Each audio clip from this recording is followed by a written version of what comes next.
Yo, what's going on, everyone? Welcome back to the channel. If you're new here, my name is Tristan Steckler, and I have personally closed well over $7 million in high ticket sales over the last 3 years.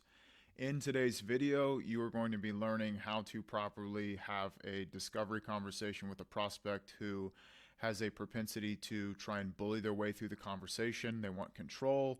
Sometimes they'll try and use their ego as a way to avoid having more uncomfortable conversations and going deeper. So you'll learn how to navigate those conversations, how to overcome limiting beliefs, how to remove fear from their decision-making process, and how to ultimately make more money. If you're new to the style of these videos, the best thing that you could do is get out a pen and paper, take some notes, and watch the video all the way till the end. But without further ado, let's get right into it. Hey Sam, yes, I can hear you. I'll turn on the camera in a second as well. I can hear you. I see you. Yep, you'll see me in a second. How are you? I'm well. How are you? How's Tuesday? Good, not too bad. Good. You work? Yeah, awesome, man. Cool. And are you on the phone, by the way? I am on the laptop. Okay, gotcha. Very cool. So just want to make sure, 'cause I know that Zoom just has a bad tendency to eat up battery life and cut you out right in the middle of you're saying your most interesting thing. So I just want It's to all have that happen. So yeah, there we go. Okay, awesome. Okay, cool. Are you okay if we just dive right into this whole thing? Of course. Awesome, man. And you still got around like 45-ish minutes, might be a little shorter, a little longer, but that's around the time these typically take. Yeah. Excellent. Okay, cool. So essentially, what I've seen work best on calls like these is that we want to make sure that we get to know you a little bit more, obviously, in your situation a little bit more. I got some. Tone down. You're very articulate and loud. Okay. The last thing that I want this guy to think, imagine, let's just say, which likelihood of this happening is high. This guy's probably been on a call with someone before. Yeah. Imagine he had a negative experience with the sales guy, and he's been looking into David Amari, seeing his content. He's intrigued enough. Maybe he watched a webinar, but he also has in the back of his mind, I really hope this call isn't like the last call that I got on. And then he gets on with you and you affirm every negative thought that he had coming into the call. What type of position does that put you in the call? At a negative one for sure. Yeah, it's like all this residue from negative experiences with other salespeople is being brought to the service, and now he's viewing you through the lens of a negative experience. Would that work the same with a type A person? Because this guy's very type B. Would that be kind of the same perception across all people? Yes. Okay. Yeah. When I go onto a used car lot to look at vehicles, I'm always going to look at the salesperson through the lens of this guy is going to try and scam me out of a lot of money, and he doesn't care about me at all. But I don't think that about you, Ethan, so don't worry. Oh, But it's true, dude. Like, I just, yeah.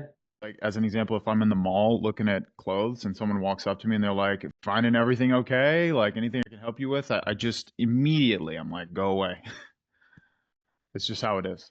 Yeah. So, what I want from everyone on this call is to look, act, sound nothing like a salesperson. When you come into the call with that mentality and it's like, hey, dude, how can I help? What has you on the call? Imagine you got on the call and you knew more about Ahmed than he knew about himself. Imagine if you did so much digging through his Instagram to learn about him that the second he opens his mouth, it's just a refresher of things that you already knew. That type of preparation, that type of excellence. Because when you speak to them about their own life with authority, with confidence, and with conviction, and you know more about him than he knows about himself, doesn't that put us at an advantage? Doesn't that put us in a position where he can't do anything but submit to our leadership on the call? He has to. It's like going to the doctor and being like, no, I don't want to take that medication. That doesn't make any sense. Yeah. Okay, so just the temperament, tone it down. In context from our team, and so I think you went to our DMs and to our team and everything like that. And you've probably seen from David's content that we can help people, and we've helped a lot of people in the past. But ultimately, unfortunately, there are some people we can't help, and we just want to make sure that we're just seeing which one of those we are. We want to make sure. Slow down. Slow it down. I reacted to a video that I'm going to post on Instagram later this week. Hermosi's talking about how beginner sales reps always do the worst when it comes to over explaining things. So it's like you get to the end of the call, you're like, does this sound good? You ready to take action? They're like, yes, let's do it. then you just start adding more information. And then after Yeah. we process payment, then I'm going to schedule you with your onboarding call. And then we're going to go through the promise agreement. And then I'm going to give you the curriculum and blah, blah, blah, blah, blah, blah, blah. And all of a sudden the person is like, what? Wait, what about this? What about that? How about this? He used an analogy. It's like if you were at a bar with a girl, which I will not condone.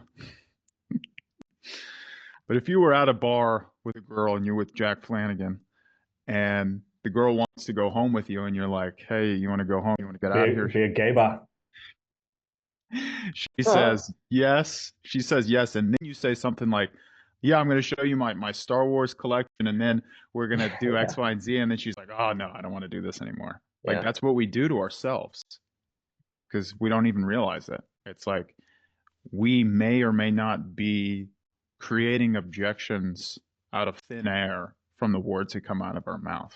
So I always want to take the position of slowing down my delivery, being very understanding, empathetic, a good listener, and speaking only when I need to speak, but I'm not going to give more information than I need to give. Stop fluffing up what you have to say. Just get from point A to point B in as few words as possible. Yep. If we can help you, we can deploy all our resources to do so. But even if not, I still want to just point you in the best direction possible to make sure that you can succeed in whatever way you want to. Does that work okay with you? Yeah. Okay. Excellent. So in terms of what we typically see on these calls, what I typically see on these calls is that there are generally three driving factors, if not all three, that are the primary motivation for someone who wants to hop into starting a YouTube automation business. It's usually either more money, more time, or more freedom. So for you, just starting out at a broad level, which one of those three would be the motivating drive for you to get this thing off the ground? I would say all three, but definitely more money. Okay. Why the money specifically? I think money's the right answer. I can tell you that in a second, but why money for you? Okay. Fluff. More money? Why? That's all you have to say, dude. Why more money? That's it. So you're going to go from good to great when you cut out the fluff. Yeah. And it builds confidence. Jack. What do you sell, bro? Just for context. Just want to know what the discussion Oh, is yeah. for. Sorry about that. I sell YouTube automation. Ooh, okay. Faceless YouTube channel. Yep. Yo, yeah, I've heard of that. I heard that the other I day. just feel like Yeah, this is a great offer. the market's so volatile. I work in tech. Yeah. So layoffs happen at random times. Yeah. Companies are pretty careful right now because of the whole volatility in the market. So it's just That's what you're worried about. You're worried about losing your job. Hold on. This is good information. Okay, so realize this, guys. This person is bringing pain into the conversation. So Keegan, when someone brings pain into the conversation, what do we do? Dig on it. Keep going right away. Dig on it immediately. Throw away the script. Unpack it. Christian, if I go to a coffee shop with you and I say, hey, dude, my mom just passed away. And you say, oh, dude, how was the rest of your week? You think I'm going to bring that back in the conversation later, or you think I'm going to shove it and talk to someone else who actually cares? Could you repeat that? I didn't understand fully. Yeah. If we went to coffee together, you and I, we sat down, and the first thing that I brought up was, dude, my mom just passed away. And you, in response to that, totally glance over it and you ask a separate question that has nothing to do with what I just said. Do you think in that moment I'm going to choose to bring it up again later, or just shove it and not bring it up again? You probably shove it away because you're not being understanding. Yeah. I didn't feel heard. I didn't feel understood. I didn't feel like you cared. Yeah. Right. So what I see oftentimes in the sales process is the prospect brings up pain and the closer overthinks it, doesn't want to unpack it, or doesn't even listen in the first place. They just stick to the script or the process, and then you become a robot. Why would I open up about my past or my struggles or my anxieties or fears to somebody who doesn't get me, who's not relatable, who I can't trust? Yeah. It's not going to happen. Okay, so let's see what we do with this information. Specifically, I think money's the right answer. I can tell you that in a second, but why money for you? Yeah, because when you say that, Sam, it's like you just gave the right answer. I'm going to reward that. And I want you to know that you gave the right answer. Therefore, every other question that I ask, I'm looking for a certain answer from you, like a job interview, right? instead of a genuine conversation, because these people are going to start trying to answer the questions because they think that you're looking for a certain thing rather than them just telling you the honest truth of how they actually feel. Right? Do you know what happens when we take that approach? We get to the end of the call and they've been following this process of giving you what they think you want rather than And how they when actually we feel. ask for money, then they'll, yeah. Panic, hang up Yep. every time. Because they don't feel like they can trust you and they feel like the emotions that they're feeling are not normal and that they're weak. And so they just pull away, Yeah. right? They don't feel like you can handle it. They feel like they're going to be judged if they tell you how they actually feel. I just feel like the market is so volatile. I work in tech. Market, he works in tech. Yeah. Me too. So You said, yeah. Well, I know you're in tech, bro, but that's a no-no. I don't want to say yeah because you don't work this guy's job. You don't know what his life looks like on a day-to-day. Even if you were in real estate and you knew that inflation was high, the market's bad, I wouldn't want to say, yeah, like I totally get it, because I don't. Because I'm not him. So we always want to take the approach of probing to further understand. When you said the market was bad, I guess, can you give me some more insight? What do you mean it's bad? Because the tough part about it is there are probably people in tech who are also in a bad market that are making it work. Right? So we don't want to externalize on the market. We want to internalize what are we choosing to do or not do that's put us in a position where we lack money or freedom. Does that make sense? Yeah. Of course. layoffs happen at random times. Yeah. Yeah. Well, they don't lay off the best, do they? The answer is no. They lay off the dead weight. So I'm already picking up on 2 minutes in that he's externalizing responsibility for his circumstances. Yeah. Which that's going to lead to a partner objection every single time. Mm-hmm. Every time. Markets and companies are pretty careful right now because of the whole volatility in the market. So it just Something you're worried about? You're worried about losing your job? Yeah, that's one. Yeah, that's one. That's Okay. one. Yeah. Okay. And so do you have any other in terms of looking into, have you tried like Amazon FBA, trading, et cetera, in See? terms Transition. My question is, how long have you been in this job? Right? I'm going to start going backwards. How long have you felt that way? Like, when did you start to feel as though your job was volatile, unstable? Right? Because I want the context. Because once I get the context, let's say this guy's worked in this job for 5 years. He started to get the inkling that things were not as stable as he wished they would have been. He hasn't made the progress that he felt he should have 4 years ago. And he's looked into absolutely nothing, taken action on zero in 4 years. Doesn't that give us a lot of leverage? Why? You see what I'm saying? Yeah. When you immediately transition into, have you looked into any other coaching programs? You lose all the insight and the context that you would have had if you would have sat. Keegan, does that make sense? Yeah, for sure. Cool. in terms of getting into like a side hustle or something like that? I do day trade. Okay. My risk is super low, so I make like What does that tell us? He will get terrified when I drop the price at the end of the call. We'll Yeah. see. Jack, what do you have? Yeah, he's. I feel like you hit the nail on the head with that. Go backwards rather than forwards. That's such a powerful thing to take into consideration in a conversation, rather than just reframing and going to the next bit. If you go backwards, if he's been in his job for 5 years and he's never been stable, it's him, not the job. If he's never been stable in his job at any point, then he's the problem. But you need to get him to tell you that. Right. But he's already in the habit of externalizing Yeah. immediately. Yeah. Because the stories they tell you are the same stories they tell themselves. And so that's going to show up in a big way if it's not uncovered and handled by us. Yeah. about 500 a day or something like that. Okay. That's pretty good. It's still mentally exhausting, right? You have to. 500 a day, what? Money he's making? What is 500 a day? I don't even know. Because you said that's pretty good. Which Yeah, that's what he makes trading. I think we clarify that later on. So he kind of, $500 a day. yeah, that's his Okay. exposure, I think, or what he makes per day. Let's play devil's advocate here. If 500 a day was good, would he be on a call with us? No. No. So regardless of what they make, if a guy gets on a call with me and says, I do $100,000 per month profit, if that guy believed that was enough, he would not be on a call with me. Yep. So I'm not going to take the, wow, dude, you're such a young, successful entrepreneur. Were you raised that way? Or how did that come up? I'm not going to do that. I'm not going to put him on an ego, high pedestal, etc.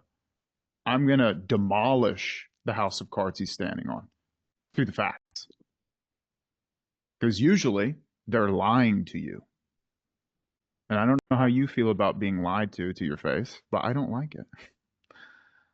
Right? I need the clarity. That's why sitting and getting the context is very important, and never agreeing to a narrative that they are excellent, high achievers, successful, all that. I'm not doing that because they're not. Otherwise, they just solve the problem themselves. Don't you usually say with type B folks they need to be built up, not torn down, though? Yeah, but I don't know that yet. We're only 2 minutes into the call. You This don't guy think could- the victimization thing that he said puts him in a beta mindset? I'm It confused. does, but that would be an assumption. I don't have enough context. Okay, gotcha. That's why I'm saying like backtracking and getting more information. Yeah. Because we start saying things like, yeah, if I could just make like 2K a month with this, or like I looked into a bunch of programs, but I just couldn't take the step because I was just afraid to fail. That's where I would start encouraging more, right? But I don't have enough insight yet. Okay, got it. Right. Constantly chart and constantly analyze. So it's You basically worked the tech already, so you're looking for something to turn your brain off. Yeah, I'm kind of looking to just, is there a way? Overthinker. Does everyone see that? Overanalyze, risk averse, analytical, partner objection. Send me more resources, put me in contact with the best students, explain every nook and cranny of the business, and then I'll think about possibly taking a step sometime in the future. So it's 2 minutes into the call, gentlemen. We already know everything that we need to know on what's going to happen at the end of the call if we don't do the upfront work. So that's positive.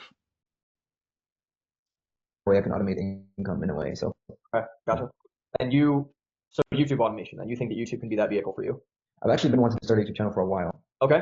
So I wanna a while, create- that's a long time, or that's different, that's relative for a lot of people. How long's a while? A while, it's been like a year. I've been wanting to start like Okay. some sort of But the whole idea here is you're biting onto YouTube, Sam. YouTube doesn't matter at all. What matters is how long has this person wanted to make insert income per month online so that they can get out of this unstable job. Because if we focus too much on YouTube, then all the calls he's been on with other companies go out the window. Because imagine he got on a call 2 weeks ago, 2 months ago, 2 years ago to start an Amazon business, and he got to the very end of the call and it was $5,000 and he felt that was a lot of money and he decided to not do it. And we don't have any of that context. And then we get to the end of our call and he says, this sounds very similar to the call I already had that was way out of my budget. No one reframed my mindset. And it's just a perpetual loop that continues over and over again.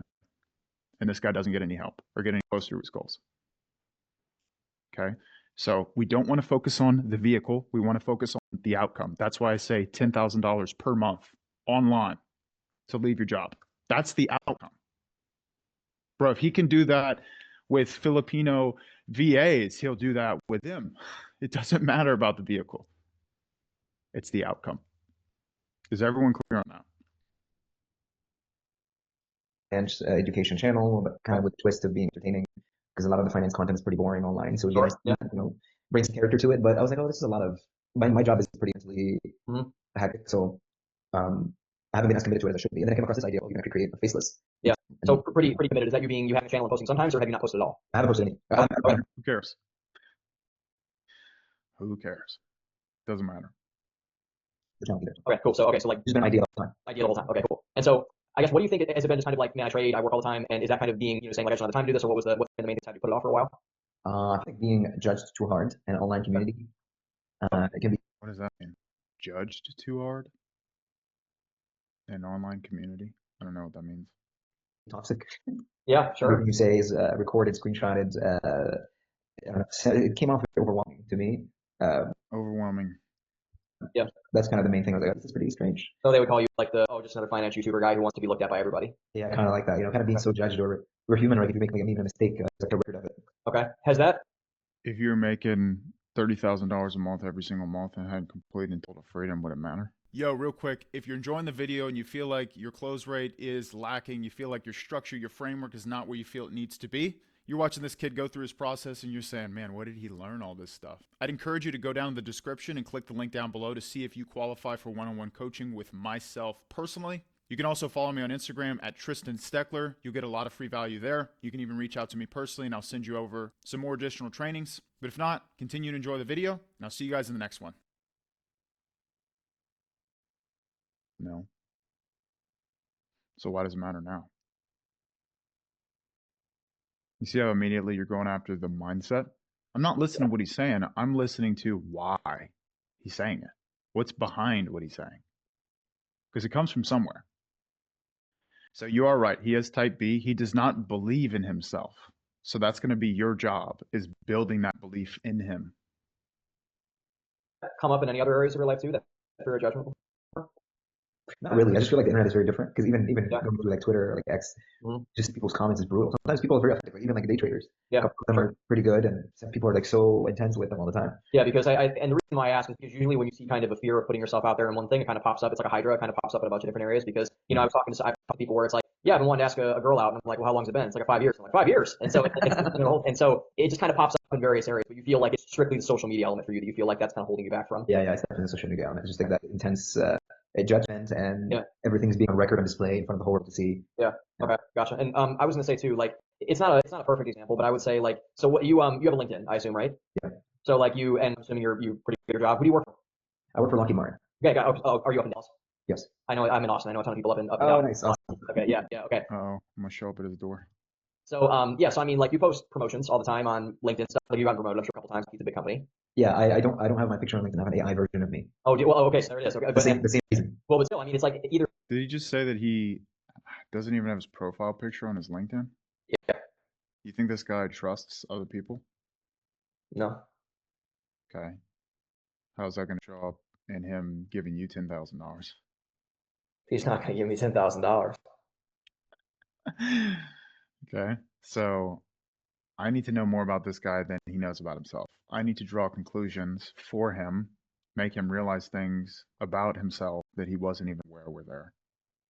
That puts you in a position of authority in their mind, way more than any framework or tactic ever would.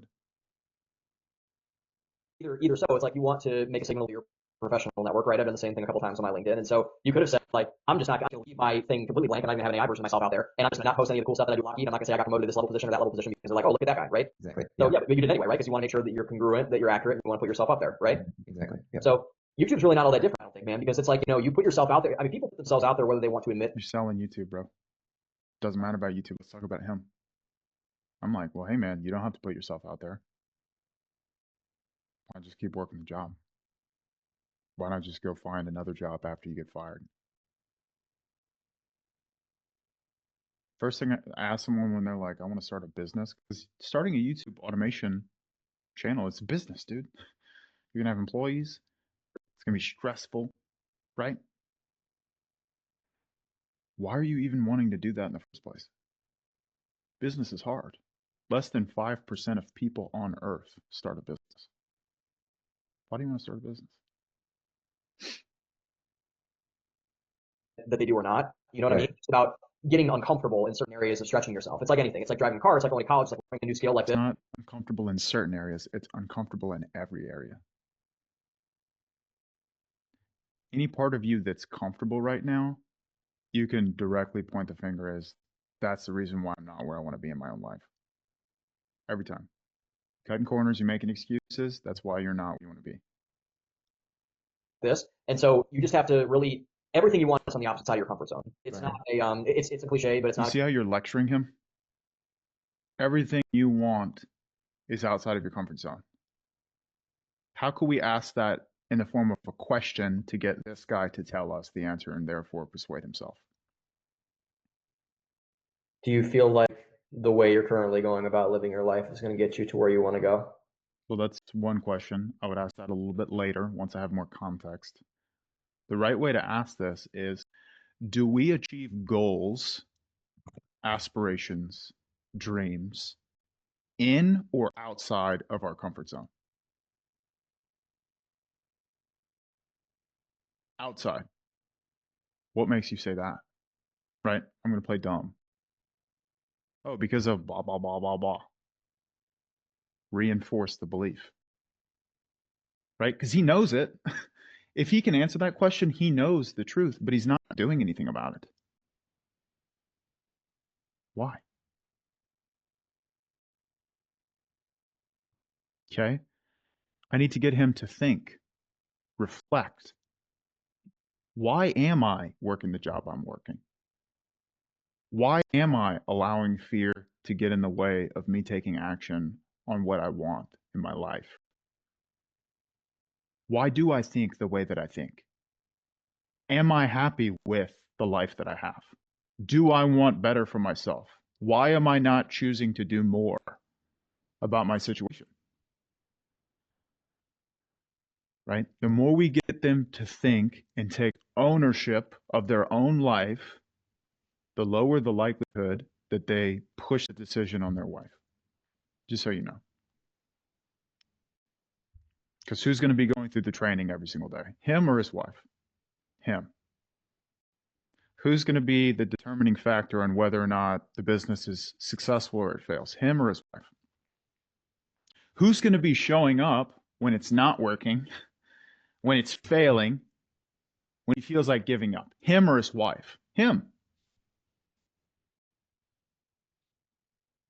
Right? Not a cliche because it's true. All that are kind of rounded truth anyway. And so I would say that. Plus, like you said, YouTube is faceless, right? Like you don't have to be like, how do you your last name? Solomon. Oh, Solomon. Okay, gotcha. Okay, so you don't have to be like Ahmed Solomon, the finance guy, right? Like you can have an AI channel in the background we'll talk about later, and then you can just kind of sit back and collect checks anyways. But do you see how, like, agreeing to the narrative that this guy doesn't need to get uncomfortable does not get us closer to the goal? You're enabling a negative belief, right? Because the truth is, this guy's in his own way. And the story he tells himself of, I don't want to put myself out there, that's too risky, I don't want people to steal my identity, etc., is preventing him from living the life that he wants to live.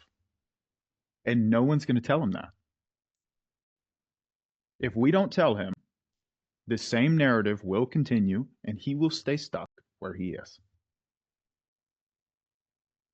It's our responsibility. So you put yourself out there to a degree with YouTube automation, but I hope you can see that it's like it doesn't have to be you, right? We'll get to that specifics later. And so I just want to make sure that we just get that out of the way first because it's a legitimate thing to have. But YouTube automation is not going to be uncomfortable, but that $10,000 fee will be.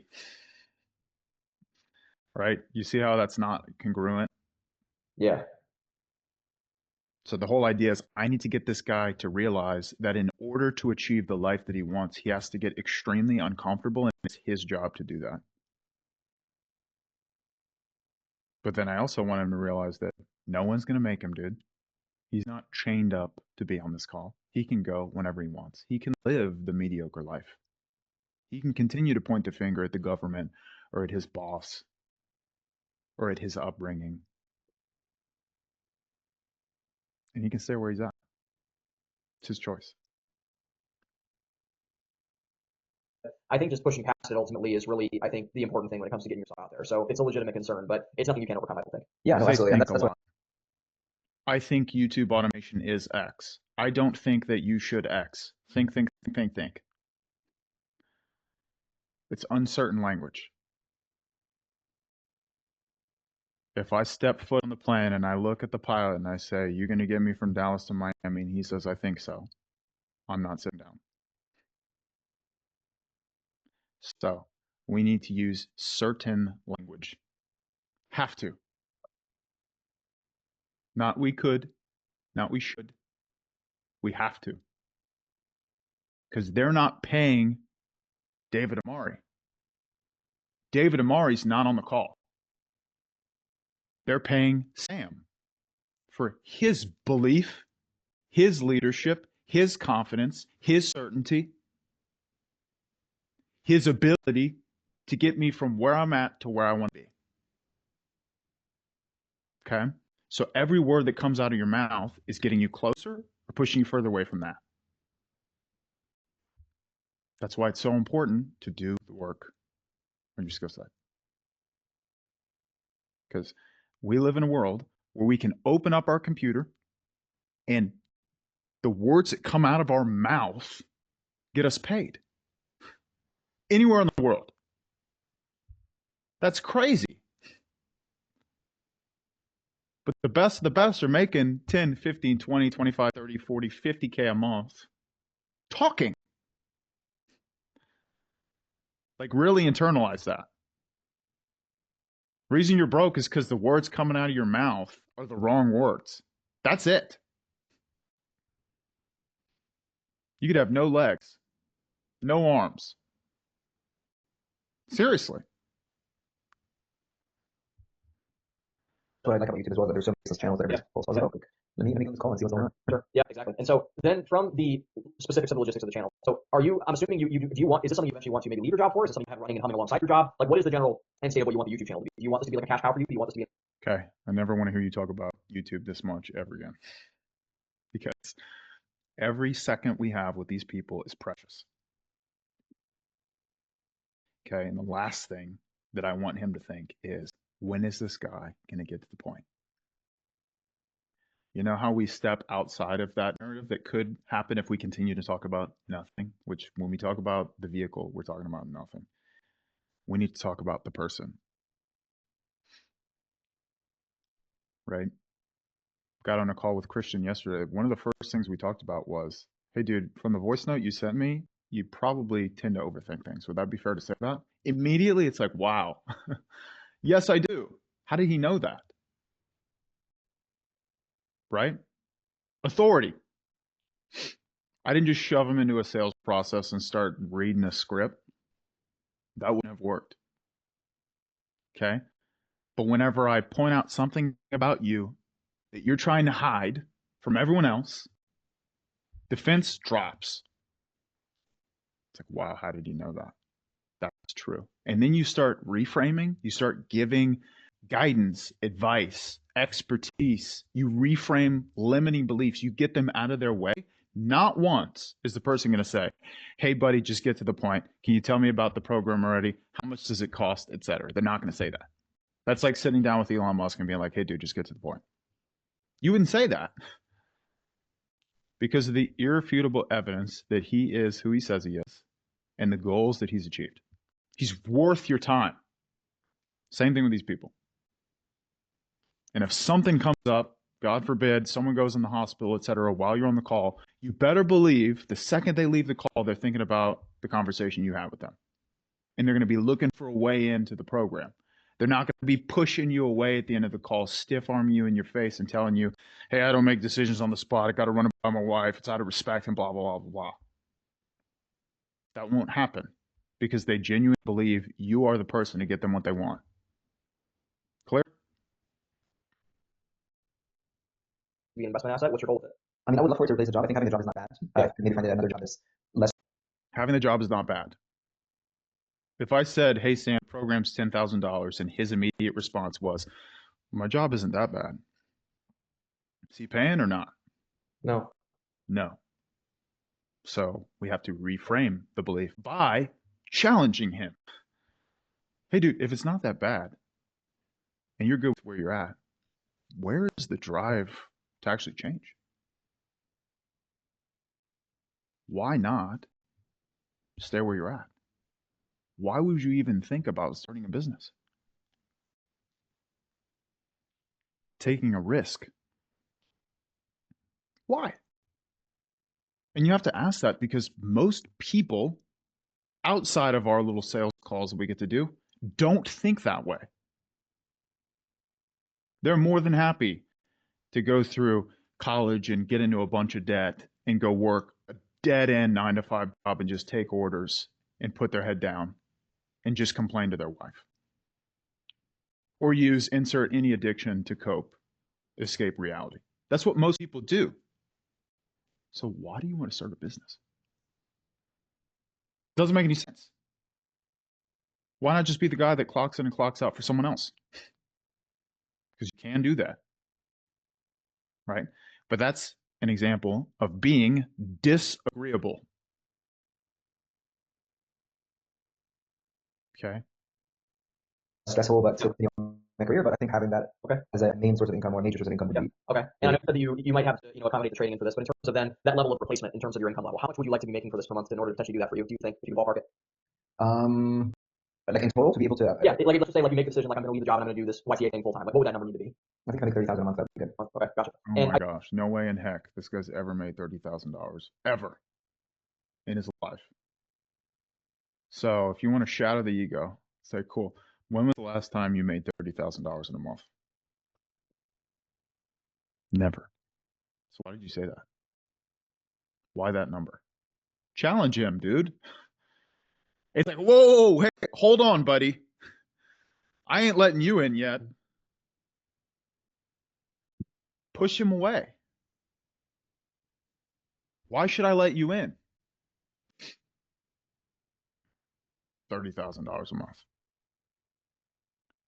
I think that the one thing that we've helped people do that in the past before, and I think I know you came through Instagram. Explaining a lot. You don't have to explain anything to this guy. I'm like, cool. When was the last time you made $30,000 in 1 month? What is $30,000 in a month? Like $400,000 a year?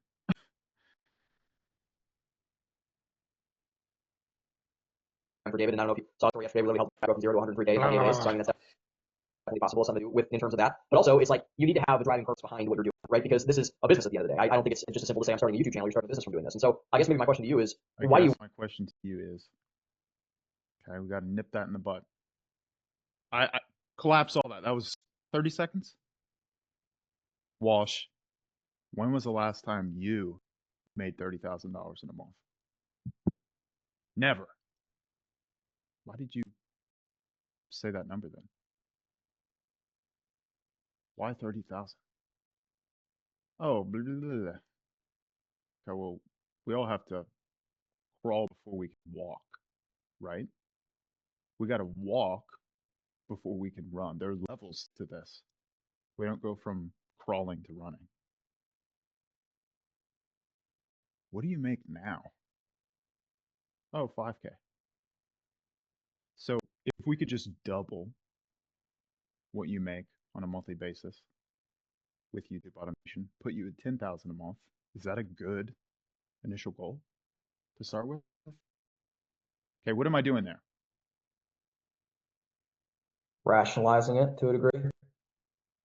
Well, I'm setting myself apart from every other greasy sales guy who grabbed 30,000 and said, "Oh, dude, easy, totally attainable. You'll do it." We do that for everybody. That's what every sales rep does. And then they get to the end of the call and they look at that $10,000 invoice and they think, is this program guaranteed to make me $30,000 per month? I don't know. But when I say, hey, whoa there, buddy, 30 grand is a lot of money. You never made that before. Why don't we start you at 10? It's realistic. It's the truth. Trust increases. Okay? We live in a world today in this industry where trust is at an all-time low. So I want to reset the right expectations. This will be hard. You will want to quit. It will not be easy. It is not guaranteed to work. However, if you don't quit, every goal, dream, and aspiration you have is possible. I would much rather pay that guy than the greasy Miami renting penthouse, Lamborghini renting guru. Okay? This is important. We're only 9 minutes into this call. You want to learn that skill. It's something that's out of your house. You kind of said, like, I've had this one for a year. I really haven't taken the deep inside of it, but now you're here, you're talking to me, which is great. So what's the driving factor for you in terms of getting this thing off the ground? Just maximizing my skills. Because what you're doing, bro, is you're going to keep this guy at surface level. Not going deep, not reframing beliefs, not challenging him. He's going to keep that super surface level. Yeah, just making money to make more money, want to reinvest, blah, blah, blah, travel, super surface level to just continue the whole call. And he'll say, sounds good, gonna go talk to my wife. This is the play-by-play for that. Okay?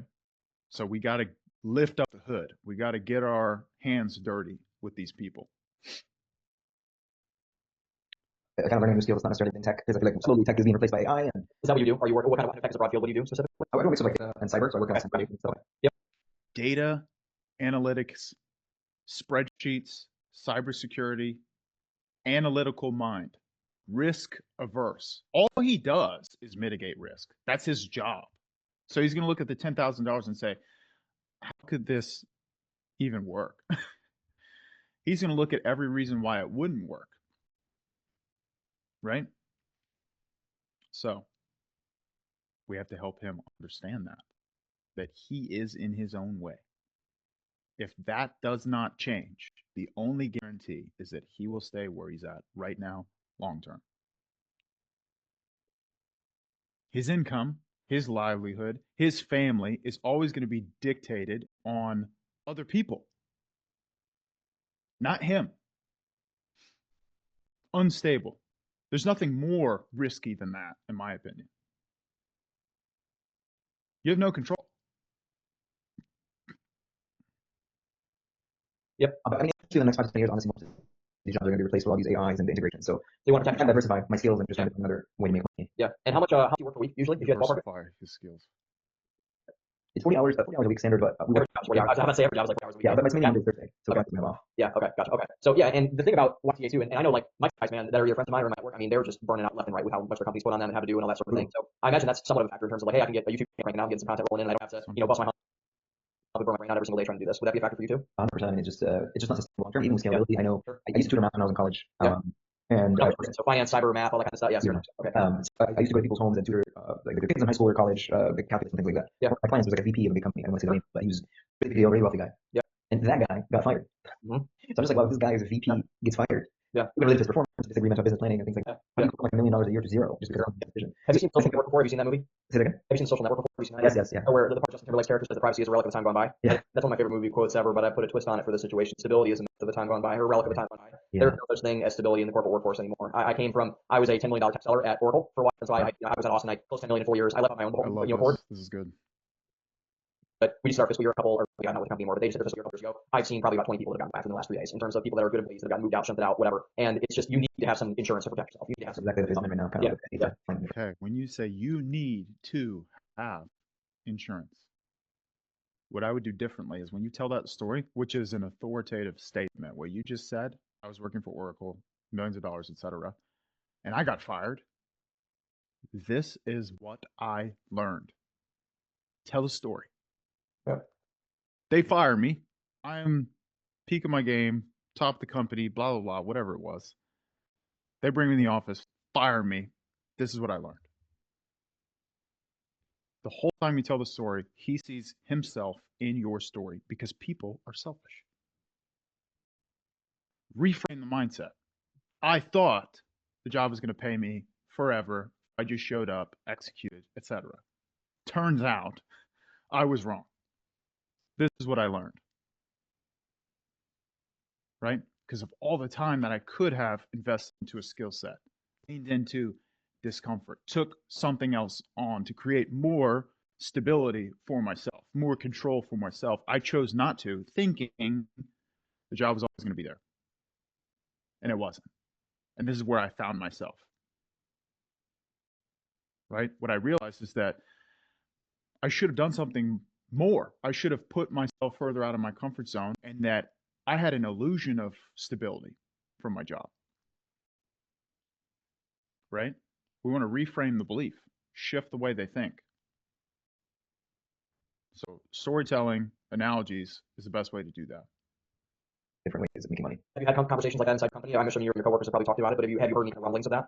There has been some talks about something else, but I don't know the details. They usually surprise you with it. Something else in terms of like job movement around, what specifically? No, it's just like layoffs. Oh, layoffs. Okay. Yeah. Okay. Gotcha. Yeah. I mean, so just getting something that's humming in the background, you can eventually take over, and then you can do a lot of things with that income essentially in terms of building out your life and doing other things you want to do. So yeah. Yeah, honestly, to me, I'm like a super greedy guy. Like, to me, if I hit a certain number, I gotta take this money in. grow it over time, but I need like significant capital. Mhm. Let's say I need like $500,000 or something to be able to achieve that. Yeah, I mean, well, the thing is, man, it's like, I mean, like the reason why I asked like the money, time, freedom question is that what I've learned, I've taken thousands of these calls, but like what I've learned from, you know, talking to folks like you is that people often say money, but it's never because they want to be like Scrooge McDuck and spend a pool of money and gold coins and everything like that. Because, and you know, when people say they want time or freedom, I believe them, but the reality is, and you probably know this, is that you can't get time or freedom without money. You need money to buy that back for you. And so it's just finding a way and a lever for that in terms of getting yourself across the line, which is the important thing. And because I think honestly, what everyone's looking for is something they're passionate about and something they can use to make money. Right. And that's exactly what YCA provides. It's a great tool for that, in my opinion. Right. Yeah. Okay. Yeah. To be honest with you, the internet is full of different things, I guess. And sometimes certain things are too good to be true. Gurus, online, internet, scammers. You overcome this, he pays.